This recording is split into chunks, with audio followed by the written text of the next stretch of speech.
Nous allons voir maintenant un nouveau tutoriel sur BP Bâtiment 2018 sur tout ce qui concerne les inventaires. Alors, j'aborde cette notion d'inventaire maintenant, surtout donc par rapport aux sociétés qui prennent le BP Bâtiment mais qui ont déjà donc une antériorité, puisque vous devez forcément avoir du stock et par conséquent, il va falloir les initialiser par rapport à tous les articles que vous avez créés par rapport aux fournitures et matériels, puisque ensuite, effectivement, les stocks vont surtout se générer par les documents d'achat fournisseurs que vous allez passer sur EBP Bâtiment. Alors, c'est sûr que si vous êtes en création d'activité, ce tutoriel vous sera quand même utile en fin d'année, puisque ce que l'on voit en inventaire d'entrée, c'est la même chose pour les inventaires de fin d'année. Mais pour ceux donc qui ont déjà une antériorité, il faut absolument procéder à cette étape hein, avant de faire des documents de vente, par exemple. Pourquoi? Puisque sinon, lorsque vous allez faire des commandes, systématiquement, il vous dira, ah ben non, le produit n'est pas en stock, le produit n'est pas en stock. Voilà, et vous allez vous retrouver avec des stocks négatifs. Donc, pour procéder à un inventaire hein, d'entrée ou de fin d'année, dans le menu stock article, on a ici, vous voyez, document de stock. Alors, on verra les bons d'entrée et bons de sortie, mais là, le plus important dans un premier temps, c'est inventaire. Donc, on va ajouter un inventaire. Ici, je vais me laisser guider par un assistant. Je fais suivant. Donc, là, par exemple, il est au 10 novembre. Alors, ce qui est intéressant, c'est qu'on peut faire autant d'inventaires que l'on veut. Donc, même, vous pourriez en faire tous les 6 mois. Hein, vous voyez, donc, ça, c'est pas interdit. Je fais suivant. Voilà, je continue suivant et je fais lancer. Je fais fermer et là il va m'ouvrir voilà une grille.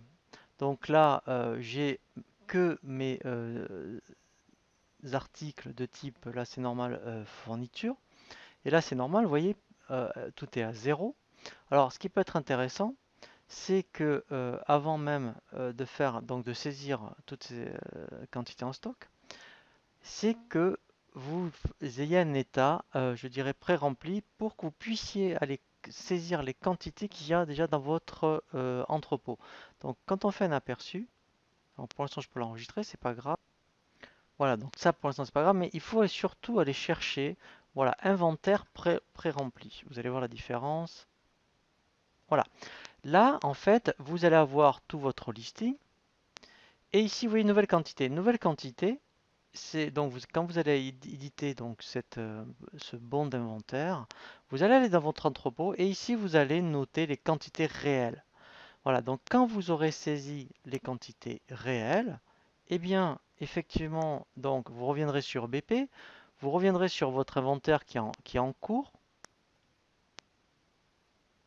et là vous saisirez vraiment les quantités que vous aviez dans votre entrepôt. Donc par exemple, j'avais pas 10 baignoires et j'avais déjà 3 kits, par exemple. Alors, ce qui est important aussi, c'est de saisir la valeur. Alors ça, vous pouvez partir de l'inventaire de l'année dernière, puisque normalement, alors là, je parle vraiment pour les gens qui donc ont déjà une antériorité.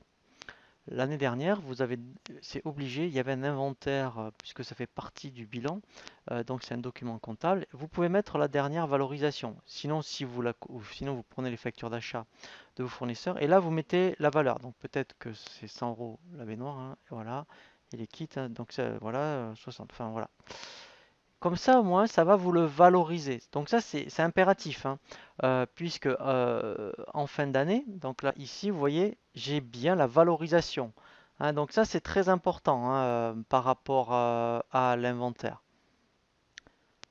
Maintenant, on va simuler un inventaire de fin d'année. Donc ça, on suppose que c'était votre état de stock dans cette année. Et donc après, à la fin d'année, eh bien effectivement, hein, entre ce qu'il y a peut-être en stock et sur BP, c'est différent. Donc en fin d'année, eh bien vous allez recréer un inventaire. Donc c'est le même principe, on se laisse guider par un assistant. Voilà, donc lui, pour lui, par exemple, en fin d'année, il dit, ben voilà, pour moi, il y a ces quantités-là. Alors après, même principe, il faudrait aller refaire une édition comme tout à l'heure, vous savez, d'un bon d'inventaire avec des quantités ici pré-remplies. Voilà, c'est-à-dire que ici, vous iriez dans l'entrepôt et voir les quantités. Et comme ça, vous verriez s'il y a des différences. S'il y a des différences, vous pouvez les saisir ici en observation. Voilà, ça peut être de la casse, de la perte, voilà.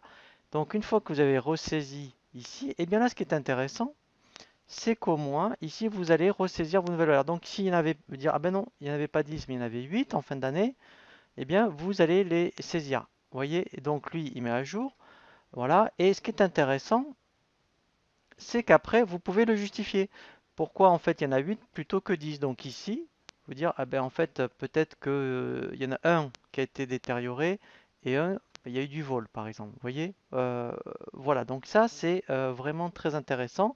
Donc en fin d'année, il faudra faire ça. Il faut juste ressaisir ici la quantité de nouveau stock.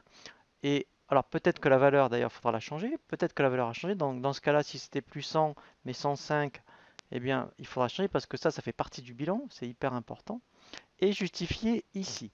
Et là, après, même principe, on valide donc le stock de fin d'année.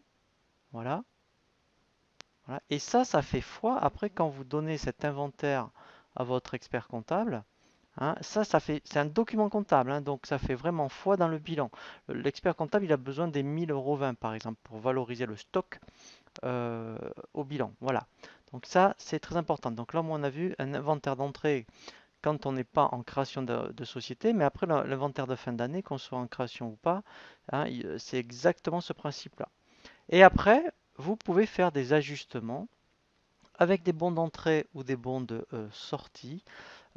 Si éventuellement, eh bien, des fois manuellement, vous avez besoin d'intégrer des éléments en stock, eh bien là, il suffit, donc alors, je vais reprendre ma baignoire, voilà, et là vous dites, ben voilà, je vais en rentrer une par exemple. Voilà, voilà, enfin voilà, il peut y avoir certaines raisons. Voilà. Donc lui va rajouter, et pareil pour les bons de sortie. Donc si exceptionnellement il y avait des sorties à faire manuellement, autre qu'un inventaire, hein. Alors je parle pas, hein, attention, parce qu'au niveau des ventes et tout ça, ça se décrémente tout seul, hein, et les achats, ça les incrémente. Là, quand on fait des bons d'entrée, bons de sortie, c'est vraiment dans un cadre exceptionnel. Il faut, donc, vous voyez, c'est pour ça, vous voyez, bon de sortie par exemple. Donc si je reprends ma baignoire, voilà. Ici, vous voyez, voilà, vous le justifiez. Pour quelle raison? Voilà, et vous mettez la quantité en face. Voilà.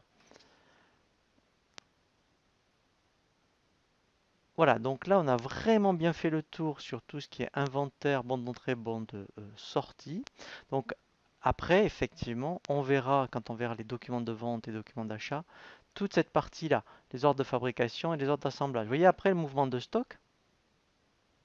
Voilà, après ce qui est bien, voilà, là on sait, on a tout l'historique par rapport aux produits, donc l'inventaire et les entrées. Et vous verrez quand il y a des achats et des ventes, eh bien on verra un BL, bon de réception, voilà, vous aurez tout l'historique, vous pourrez suivre l'historique d'un produit quand vous avez vraiment un doute sur la quantité en stock. Nous allons voir maintenant un nouveau tutoriel sur BP Bâtiment 2018 sur tout ce qui concerne les documents de vente et d'achat.